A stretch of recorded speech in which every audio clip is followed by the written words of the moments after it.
আজ বড় খবরে চোখ রাখবো। তৃণমূল বিধায়ক নির্মল ঘোষের বাড়িতে সঞ্জীব মুখোপাধ্যায়, সেই ছবিও আপনাদের দেখাবো। বিধায়কের সঙ্গে দেখা করতে এসেছেন সঞ্জীব, সেই ছবি আপনারা দেখুন। সঞ্জীব মুখোপাধ্যায়, তৃণমূল বিধায়ক নির্মল ঘোষ, তার সঙ্গে দেখা করতে তার বাড়িতে এসেছেন সঞ্জীব মুখোপাধ্যায়। এই সঞ্জীব মুখোপাধ্যায়, যার বিরুদ্ধে উঠছে একাধিক অভিযোগ। অপূর্ব বিশ্বাস, ময়না তদন্তকারী অন্যতম চিকিৎসক, তিনি যেই বিস্ফোরক অভিযোগ করেছিলেন এক প্রাক্তন কাউন্সিলর তাকে চাপ দিয়েছে সেদিনই ময়না তদন্ত করতে হবে, নাহলে রক্তগঙ্গা বয়ে যাবে, এবং তারপরই এই সঞ্জীব মুখোপাধ্যায়ের নাম আসে। বলুন, এই সঞ্জীবী সেই কাকু তো? এই সঞ্জীবী কিন্তু সেই কাকু।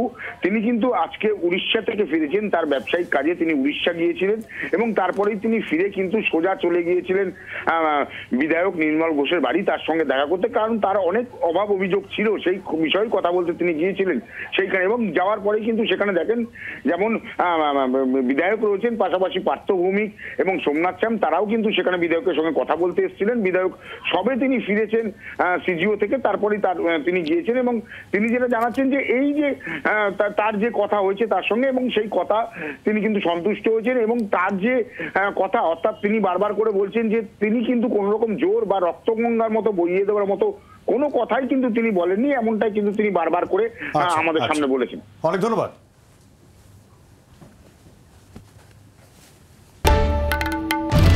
বাংলার আওয়াজ, বাঙালির আবেগ, জি 24 ঘন্টা।